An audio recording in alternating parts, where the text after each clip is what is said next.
My mother always kept a locked trunk in her room. After she died, my sisters grabbed her $16 million jewelry while I was left with that trunk. Humiliated, I broke it open. Inside was a stack of old letters addressed to me. The first line stopped my breath. You were never supposed to be raised by them. Your real family is... My mother kept that trunk locked for 37 years.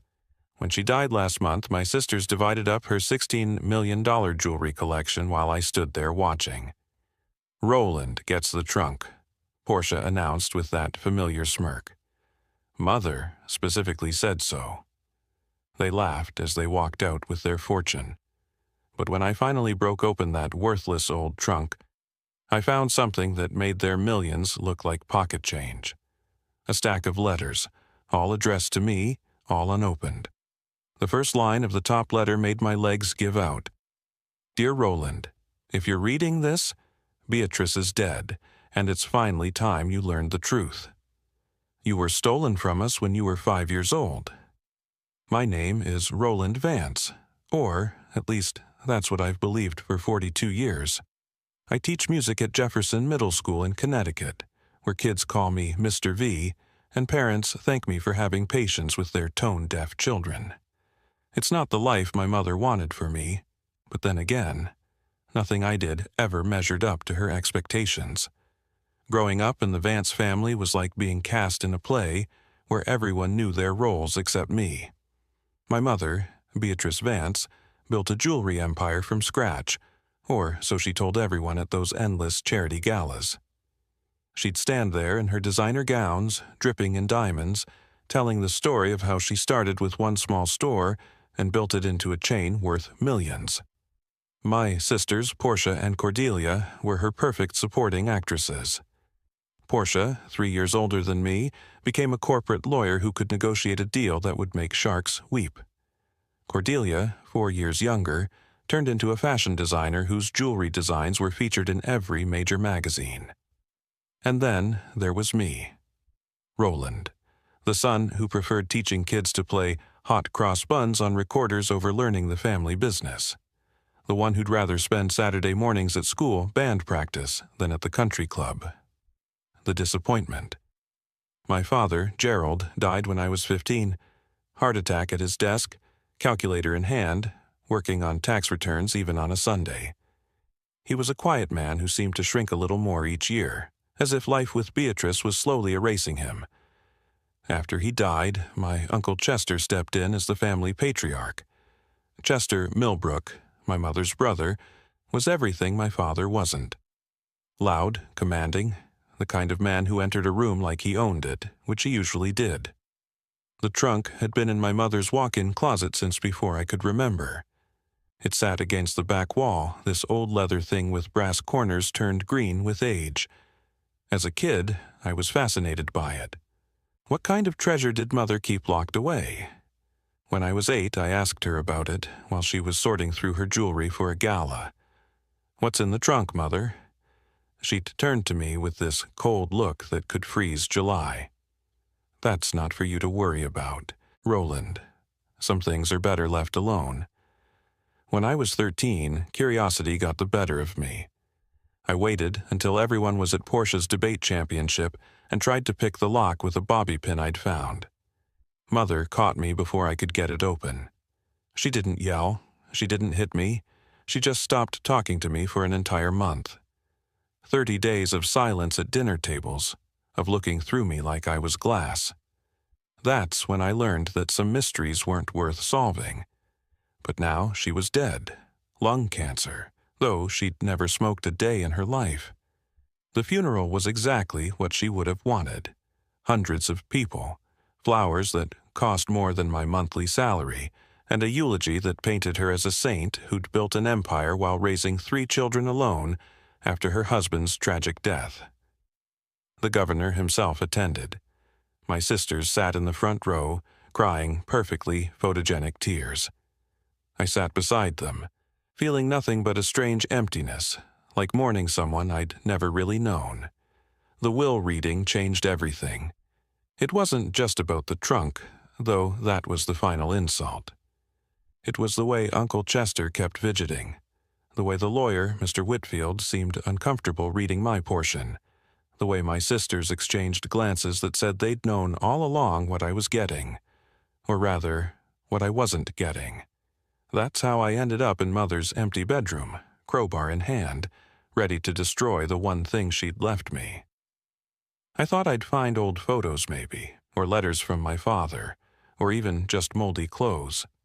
I never imagined I'd find proof that my entire life was built on a lie, that the woman I called Mother was actually my kidnapper, and that somewhere out there my real family had spent 37 years fighting to get me back. Growing up in the Vance Mansion in Greenwich, Connecticut, was like living in a museum where I was the only exhibit that didn't belong. The house had 14 rooms, each one decorated with the kind of taste that whispered old money, even though Mother had earned every penny herself. Persian rugs covered polished hardwood floors. Original oil paintings hung on walls painted in shades of cream and gold. Every piece of furniture had a pedigree, a story, a reason for being there. Everything except me. My earliest memory is from when I was 6 years old, sitting at our massive dining table while Mother coached Portia through her multiplication tables. "Excellence is not optional in this family," Mother said, her perfectly manicured nails tapping the mahogany. 12 times 12, 144, Portia answered without hesitation. "Good." "Roland, what's 8 times 7? I froze. Numbers had always jumbled in my head like scattered marbles. 52? The silence that followed felt like Judgment Day. Mother's lips pressed into that thin line I'd come to dread. "It's 56, Roland." Portia knew that when she was 5. That set the pattern for the next 36 years. Portia excelled in everything academic. She graduated valedictorian, went to Yale Law, and made partner at Morrison & Associates before she turned 35. At family dinners, Mother would make her recount her latest courtroom victories, while the rest of us listened like disciples at the feet of a prophet. Cordelia found her place through art. She could sketch a perfect rose at age 7, and by 12 was designing jewelry pieces that Mother actually sold in her stores. "This one has vision," Mother would tell her friends, ruffling Cordelia's hair with actual affection. "She understands beauty the way I do." But me? I understood music. The problem was, in the Vance family, music was what the help played in the background during parties. It wasn't a career, it wasn't success. It was just noise. I discovered my love for music by accident when I was 10. The school had a mandatory music class, and the moment I touched the piano keys, something clicked. It was like finding a language I'd always known, but never had the chance to speak. My teacher, Mrs. Patterson, told my parents I had natural talent, that with proper lessons I could be exceptional. "Music lessons?" Mother had laughed, actually laughed, when Father brought it up at dinner. "Gerald, the boy can barely pass basic math. You want to waste money on piano lessons?" Father, quiet as always, had mumbled something about letting me try.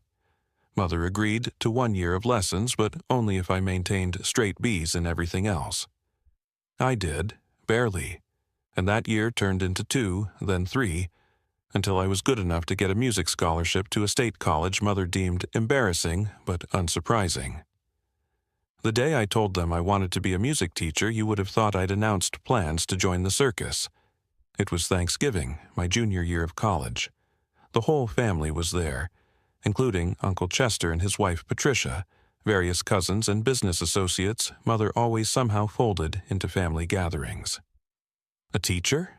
Mother had repeated, her fork suspended halfway to her mouth. "You're joking." "It's what I love, Mother." "I'm good with kids. I can make a difference." Portia snorted into her wine. "You could make a difference selling $1,000,000 necklaces too, but with better profit margins." Uncle Chester jumped in, his booming voice filling the dining room. "Roland, be realistic. Men in this family run businesses. They don't teach snot-nosed kids to play Mary Had a Little Lamb." Only Father had remained quiet, pushing food around his plate. Later that night I found him in his study. "Follow your heart, son. he'd said, not looking up from his ledgers. God knows I didn't. 6 months later, he was dead. The trunk had always been there, through all of it. Sometimes when I visited Mother during college breaks, I'd see her standing in her closet, just staring at it. Once, after Father's funeral, I caught her with her hand on the lock, tears streaming down her face. It was the only time I ever saw Beatrice Vance cry. "Mother?" I'd asked from the doorway. She'd spun around, wiping her face quickly, transforming back into the ice queen I knew. Privacy, Roland. Learned to respect it. As the years passed, I built my own life teaching music at Jefferson Middle School. It wasn't glamorous, but I loved it. Kids would light up when they finally nailed a difficult piece. Parents would tear up at concerts. I made $60,000 a year and lived in a 2-bedroom apartment 40 minutes from Mother's mansion. To her, I might as well have been living in poverty. At family gatherings, Mother would introduce her children to new people the same way every time. "These are my daughters, Portia and Cordelia," she'd say, listing their achievements like medals of honor. Then, almost as an afterthought, "And this is Roland." He teaches.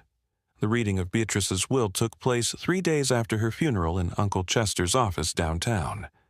The building was a monument to old money, all marble floors and leather chairs that cost more than my car.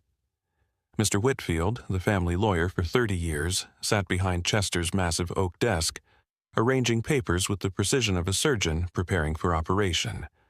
Portia arrived in her black Mercedes, wearing a designer suit that probably cost $10,000.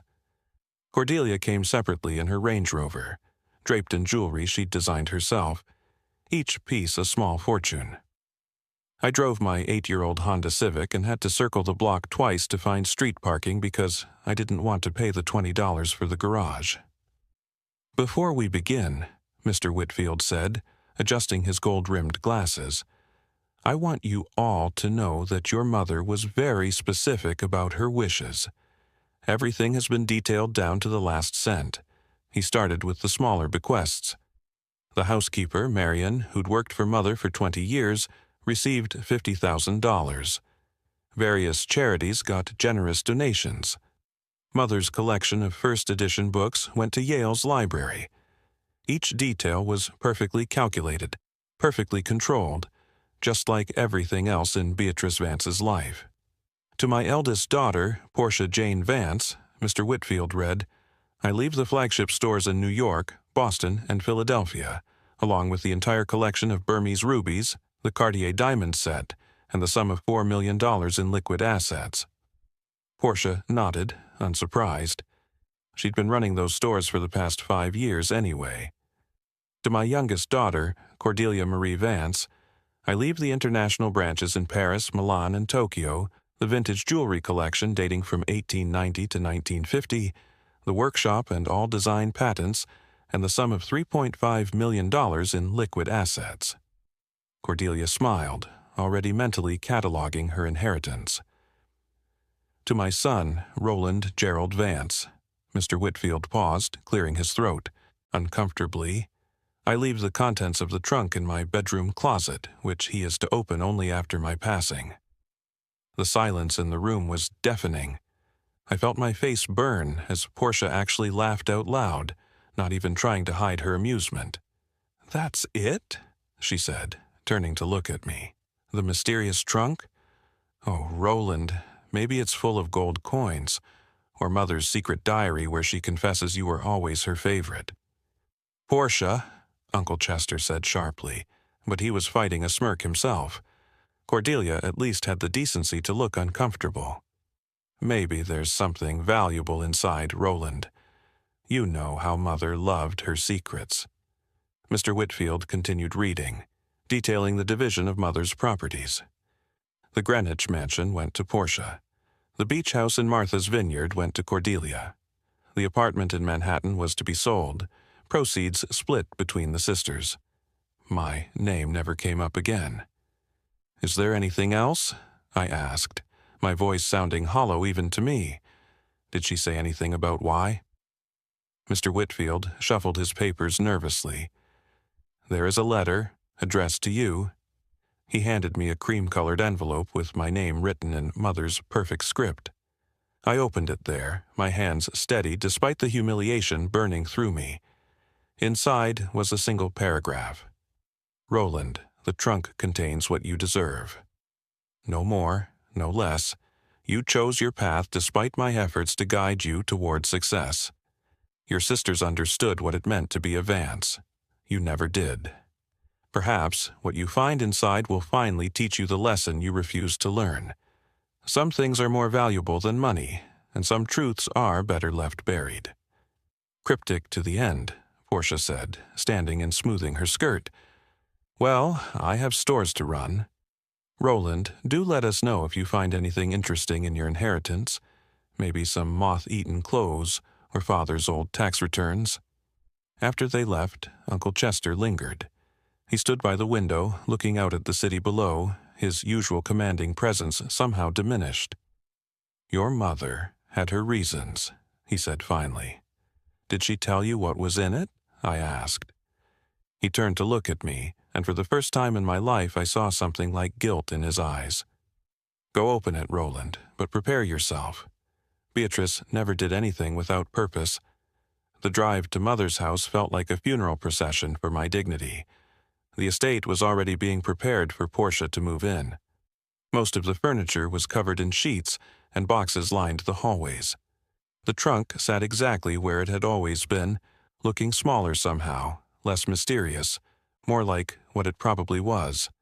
A final insult from a mother who'd spent my entire life telling me I wasn't good enough. I grabbed a crowbar from the garage, my hands shaking with decades of suppressed rage. 37 years of making me feel worthless, I said to the empty room. And this is your final joke. The lock broke with a satisfying crack that echoed through Mother's empty bedroom. Inside the trunk, instead of old clothes or worthless mementos, I found hundreds of letters, all addressed to me, all unopened. They were organized by year in neat bundles tied with string, starting from when I was 5 years old. The return address on every single one read, A. and D. Brennan, 4827 Sycamore Street, Riverside. I sat down, hard on the floor, my legs suddenly unable to hold me. The first bundle was labeled age 5 to 6 in someone else's handwriting, not Mother's. My hands trembled as I pulled out the oldest letter, postmarked just 2 weeks after my 5th birthday. The envelope was yellowed with age, but perfectly preserved. Inside, the handwriting was feminine but shaky, as if written by someone barely holding themselves together. "Dear Roland, happy 5th birthday, sweet boy. We pray this letter finds you, though we fear it won't. Beatrice Vance has no right to keep you. You were stolen from us, and we've been fighting to get you back ever since. Your real name is Roland Brennan. I am your mother, Anita, and you have a brother, Damon, who cries for you every night. We won't stop fighting. We won't ever stop looking for you." The room started spinning. I grabbed another letter, dated 6 months later. "Roland, the judge wouldn't listen.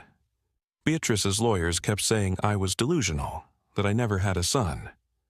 But I have your birth certificate, your baby pictures, the blanket you loved with the little elephants on it.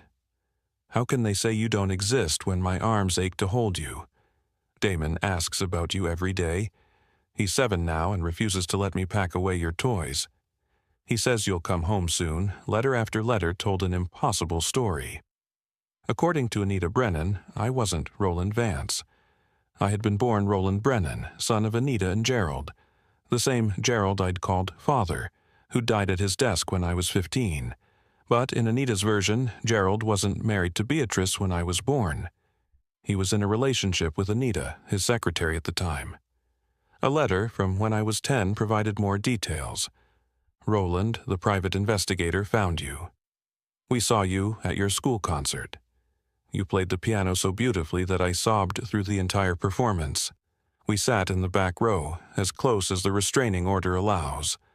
500 feet, that's how close I can get to my own son. You looked right at us at one point and I wanted to scream, "I'm your mother. That's your brother." But the police were watching. Beatrice made sure of that. I found legal documents tucked between the letters, court filings, dismissed custody petitions, restraining orders filed by Beatrice claiming harassment from a delusional woman. There were DNA test results from a lab showing a 99.9% match between samples labeled Roland Vance, cup from public event, and Anita Brennan, mother. There were photographs taken from a distance, me at various school, events at graduation, even one of me teaching at Jefferson Middle School just last year. A letter from when I was 25 explained how it had happened. The truth is simple and horrible, Roland. Beatrice discovered I was pregnant with Gerald's child. She couldn't have children of her own, you see. The daughters she claims are Gerald's were from affairs she had, but Gerald stayed because he was weak and she had too much power over him. When you were 5, she orchestrated everything. She invited us on a family vacation to Lake Tahoe, pretending she wanted to make peace. She had me drugged at a restaurant, staged a mental breakdown, had me committed temporarily. By the time I was released 3 days later, she had already filed paperwork claiming you were her son, that I was a disturbed employee who'd become obsessed with her family. She had money, connections, judges she could buy. I had nothing but the truth, and in America, truth without money is just noise. The most recent letter was dated just a month ago. Roland, I'm dying. Pancreatic cancer, stage 4. The doctors say I have weeks, maybe days. I won't live to see Beatrice's death, but I know it's coming soon. Her brother Chester called us. His conscience finally broke after all these years. He says you'll get the trunk when she dies. If you're reading this, it means you've found the truth. Your brother Damon never married, never had children. He said he couldn't build a complete family when his was torn apart. We live at the same address, the house we bought when you were 3, the one with the big backyard where we were going to put a swing set. Please, if there's any part of you that wonders about us, come home. Just once, let me see my son as a free man, not through an investigator's camera lens.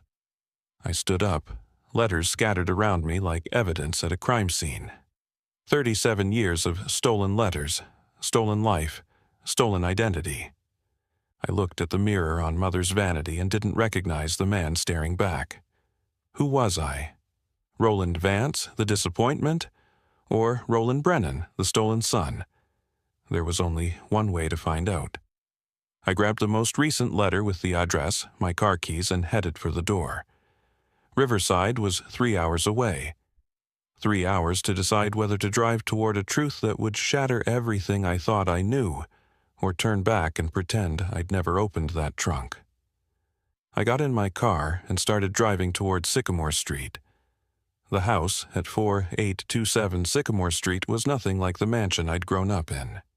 It was a modest 2-story colonial with blue shutters and a garden full of roses that someone had lovingly maintained. A wooden swing hung from the oak tree in the front yard, the kind I'd always wanted as a kid but Mother said was too common for our neighborhood. My hands shook as I rang the doorbell at 9:30 at night. The door opened, and I found myself looking at a man who could have been me in a different life.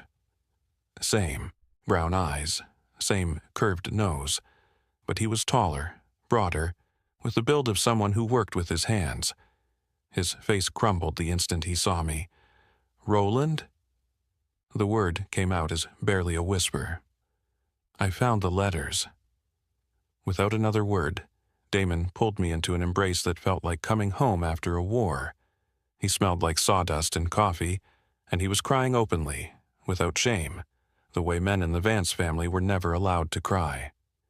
"My God, you're here. You're actually here," he kept saying, pulling back to look at me, then hugging me again as if I might disappear. He led me inside to a living room that felt like stepping into a shrine. Every wall was covered with photographs of me at different ages, all taken from a distance. There I was at 8, playing Little League Baseball.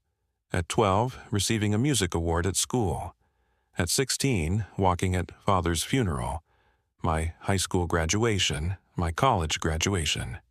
Even one from last month conducting the Jefferson Middle School band at their spring concert. We never missed anything we could find out about, Damon said, following my gaze. Mom hired private investigators for years until the money ran out.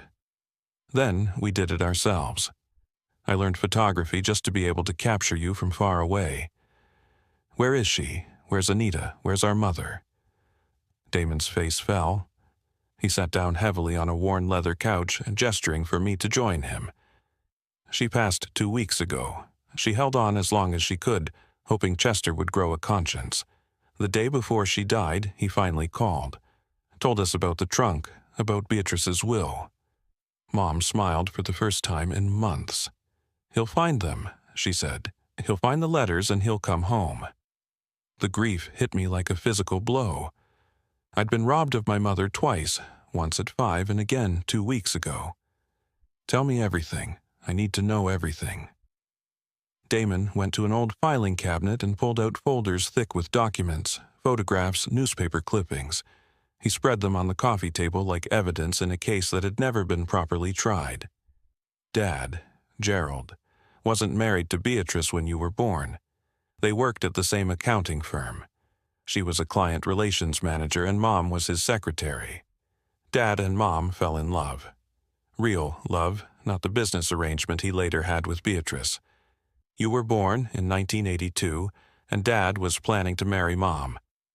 But Beatrice had been obsessed with Dad, and more importantly with his family money. He showed me a birth certificate. Roland James Brennan, born March 15, 1982, to Anita Brennan and Gerald Vance. Beatrice couldn't have children, though she hid that from everyone. When she found out about you, about us, she made her plan. She befriended Mom, pretended to accept the situation. She even offered to help Dad tell his family about us. That vacation to Lake Tahoe was supposed to be where everyone would meet and accept us as family. Damon pulled out a police report from 1987. Instead, she had Mom drugged at dinner. While Mom was unconscious, Beatrice took you. She had already prepared forged adoption papers, birth certificates claiming you were hers, everything. When Mom woke up in the hospital 3 days later, Beatrice had filed a restraining order, claiming Mom was a delusional former employee who'd become obsessed with her son. "But the DNA tests," I said, holding up one of the documents from the trunk. "We did 5 of them over the years. Every time we tried to use them in court, Beatrice's lawyers would claim contamination, lab error, fraud. She had judges in her pocket. We were nobody. She was Beatrice Vance, building her jewelry empire, friend to senators and governors." Damon showed me more photos, these ones older, me as a baby, a toddler, a small boy I didn't recognize as myself. In every photo, I was with Anita, a warm-faced woman with kind eyes and my exact smile, or with Damon, who even as a 7-year-old looked protective, his arm always around his little brother. The jewelry empire everyone thinks she built from scratch? That was started with Dad's family money, money that should have gone to support you and Mom. Portia and Cordelia aren't even Dad's biological children. Beatrice had affairs throughout their marriage, but Dad stayed. He thought he was staying for you, not knowing you were actually the only real thing in that whole twisted family. How did Chester know all this? He helped her in the beginning. He was the one who vouched for her story, who testified that you'd always been Beatrice's son. But guilt is a funny thing. It eats at you. He started sending us money anonymously about 10 years ago. Never enough to matter, but enough to let us know he hadn't forgotten. When Beatrice got sick, he called us, told us to wait, that the truth would come out. I looked at a photo of Anita holding me as a baby, both of us laughing at something off camera. She died thinking I didn't know. She died without ever hearing me call her Mom. The next morning, Uncle Chester showed up at the house on Sycamore Street. He looked older than his 70 years, wearing guilt like a heavy coat he couldn't take off. Damon opened the door but didn't invite him in, making Chester speak from the doorstep like the stranger he really was. "I know you hate me," Chester began, his usual commanding voice reduced to something broken. "I helped her do it. I thought I was protecting the family name, protecting Gerald from scandal. I vouched for her lies. I testified that you'd always been her son. I watched you grow up knowing the truth, and I said nothing. You watched her treat me like garbage for 37 years, I said, stepping beside Damon. You knew I had a real mother desperately trying to reach me, and you said nothing. I started sending the money, Chester said weakly. Blood money, Damon spat. 500 here, 1,000 there. You think that fixed anything? Our mother died of a broken heart that took 37 years to finally stop beating. Chester pulled out a thick envelope from his coat. This is everything. My sworn affidavit about what really happened, documents I kept, recordings I made of Beatrice admitting to it when she was on morphine near the end. It's enough to destroy her legacy, to prove the truth, maybe even to overturn the will. I took the envelope, feeling its weight. Why now? Because Anita called me a month ago. She was dying, and she didn't beg for herself. She begged me to make sure you learned the truth. She said she could die in peace if she knew you'd finally come home, even if she wasn't here to see it. I couldn't live with myself if I didn't honor that request. The legal battle that followed made headlines in every major newspaper. Jewelry heiress built empire on kidnapped child and stolen fortune. Portia and Cordelia initially tried to fight, hiring the best lawyers money could buy, but when Chester's testimony became public, when the DNA tests were verified, when the forged documents were exposed, their resistance crumbled. The jewelry empire dissolved within 6 months. Every store, every piece, every asset was liquidated. The courts awarded me everything as Gerald's only biological heir and as compensation for 37 years of false imprisonment. $16 million, they said, though no amount could buy back the decades I'd lost. I gave Portia and Cordelia each $1 million. They weren't to blame for Beatrice's crimes, even if they'd benefited from them. They were victims, too, in their way, raised by a woman incapable of real love. Portia took the money and moved to London, unable to face the shame. Cordelia stayed, and surprisingly, we've slowly built something resembling a sibling relationship. But the real inheritance wasn't money. It was the box Damon gave me a week after I arrived, filled with things Anita had saved. Every birthday card she'd bought but couldn't send. Recordings of her voice, talking to me, telling me about my first words, my favorite toys, the songs she used to sing. A baby blanket with little elephants on it, worn soft from where she'd held it every night for 37 years. I moved to Riverside permanently. Damon and I renovated our mother's house together, learning about each other with every wall we painted, every room we restored. He's an architect, designing homes for families, making sure everyone has the perfect backyard for children to play in. He never married, he told me, because he couldn't imagine building a complete family when ours was broken. But it's not broken anymore, he said one evening as we sat on the porch Mom had built, hoping one day we'd sit there together. I kept teaching, but now at Riverside Elementary, I started a music program for underprivileged kids, kids who might not otherwise get a chance to find their voice. I named it the Anita Brennan Music Foundation. Every concert, I tell the audience it's named after my mother, a woman who never stopped fighting for what she loved.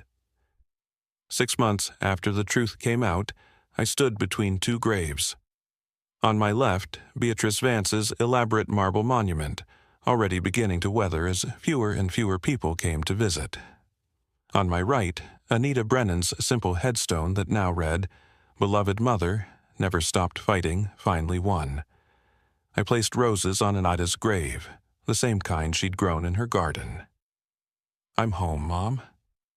I'm finally home. Some prisons are made of bars, others are made of lies we're told so often we believe them. I spent 37 years as Roland Vance, the disappointing son who could never measure up. But I was always Roland Brennan, the stolen child who was loved beyond measure, fought for every single day and never forgotten. My real mother gave me something Beatrice never could, proof that I was worth fighting for. The trunk that was meant to be one final cruelty became my salvation. Beatrice thought she was leaving me worthless old letters. Instead, she left me the evidence of a love so powerful that death couldn't stop it, distance couldn't diminish it, and 37 years of lies couldn't erase it. $16 million in jewelry couldn't buy what was in that trunk. The truth. And the truth, it turns out, is priceless. The greatest inheritance isn't always money or property. Sometimes it's discovering who you really are, where you really came from, and that somewhere in this world, someone loved you with the kind of love that never gives up. My mother, my real mother, taught me that. And now, every day I wake up in the house where I was meant to grow up, with the brother I was meant to grow alongside, living the truth I was always meant to know. I was never a disappointment. I was just lost. And now, finally, I'm found. If this story touched your heart, please hit that like button and share it with someone who needs to hear it. Leave a comment below about a time when you discovered an unexpected truth that changed everything. And don't forget to subscribe to our channel for more powerful true stories that remind us that sometimes the greatest treasures come in the most unexpected packages. Thank you for listening to my story. Until next time, remember, the truth always finds a way. After listening to today's story, perhaps it has raised some new questions in your mind, or maybe it has brought back some old memories. Every day on Reddit, new experiences and moments create fresh stories, and they connect all of us.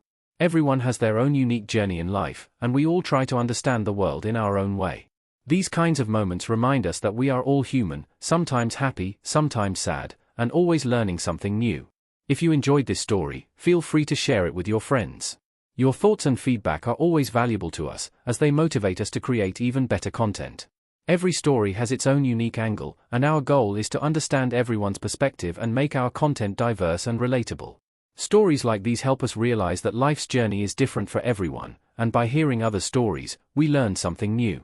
You can also share your own stories with us. Your experiences are valuable to us as well, and if you enjoyed this video, please leave your feedback. We aim to create content that brightens your mind and gives you new ideas every time. If you've already seen this video before, your feedback is still important. With every piece of feedback, we can improve our content and bring a new perspective to our viewers. Today, what we saw was just a small part of the many stories shared on Reddit and across the world. It's a reminder of how we all try to understand life by sharing our experiences with each other. This video was only an example of how we try to connect with others through storytelling, learning about different sides of life. We hope to continue sharing such stories that help us all learn and grow together. Thank you for your time, and don't forget to keep an eye out for more stories coming soon. If you haven't already, please like and follow for more amazing content. Your support keeps us going, and we will strive to bring you more thought-provoking and heartwarming stories. Until next time, take care and stay curious. *.